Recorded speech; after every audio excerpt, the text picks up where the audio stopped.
నేను మీ మధు. తెలుగు సినిమా పరిశ్రమకు చెందిన పెద్దలు జూన్ 15న ముఖ్యమంత్రి చంద్రబాబు నాయుడుతో సమావేశం కానున్నారు. అయితే డిప్యూటీ సీఎం పవన్ కళ్యాణ్ ఈ సమావేశానికి నాయకత్వం వహిస్తున్నారు. ఈ సమావేశం ఎందుకు జరుగుతుంది, దీని వెనుకున్న కారణాలేంటో ఇప్పుడు మనం తెలుసుకుందాం. సినిమా పరిశ్రమలో ఎలాంటి మార్పులు రాబోతున్నాయనేది కూడా మనం ఇప్పుడు చూద్దాం. ఇక ఆంధ్రప్రదేశ్ ప్రభుత్వం ఏర్పడిన తర్వాత సినిమా పరిశ్రమకు చెందిన వారు ముఖ్యమంత్రిని కలవడానికి ఎందుకు ఆలస్యం చేశారంటూ పవన్ కళ్యాణ్ ఇటీవల కొన్ని వ్యాఖ్యలు చేశారు. దీనిపై చాలా చర్చ జరిగింది. ఆ తర్వాతే ఈ సమావేశం ఏర్పాటు చేయాలని కూడా నిర్ణయించారు. అయితే ఈ సమావేశంలో సినిమా పరిశ్రమ ఎదుర్కొంటున్న సమస్యలపై చర్చించనున్నారు.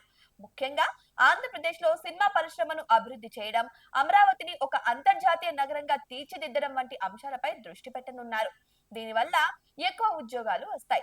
ఇక రాష్ట్రానికి మంచి పేరు వస్తుందని ప్రభుత్వం భావిస్తుందట. ఇక హైదరాబాద్ లాగే విజయవాడ, అమరావతి కూడా సినిమా పరిశ్రమకు ముఖ్య కేంద్రాలుగా మారాలని చంద్రబాబు నాయుడు గారు కోరారట. ఇక దీనికి సంబంధించిన ప్రణాళికల గురించి కూడా ఈ సమావేశంలో చర్చించనున్నారట. అయితే ఇటీవల సినిమా పరిశ్రమలో జరిగిన కొన్ని విభేదాలపై కూడా ఈ సమావేశంలో చర్చించే అవకాశం ఉన్నట్టు తెలుస్తుంది.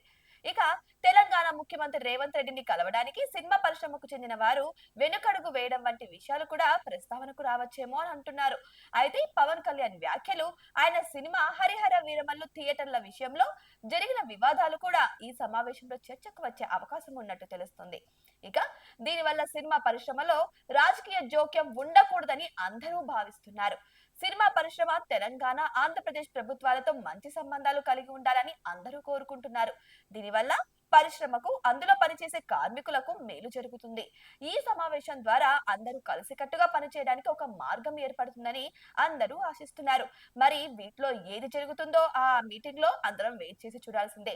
నిజంగానే సినిమా పరిశ్రమకి మరియు రాజకీయాలకు సంబంధించిన చర్చేనా, మరి ఇంకే చర్చైనా తెర మీదకి రావచ్చా? అసలు ఏం జరగబోతుందనైతే అందరిలో ఒక ఉత్కంఠత అయితే నెలకొంది. మరి మనం కూడా వేచి చూద్దాం ఆ సమావేశం పూర్తయ్యే వరకు ఏం జరగబోతుందా అని.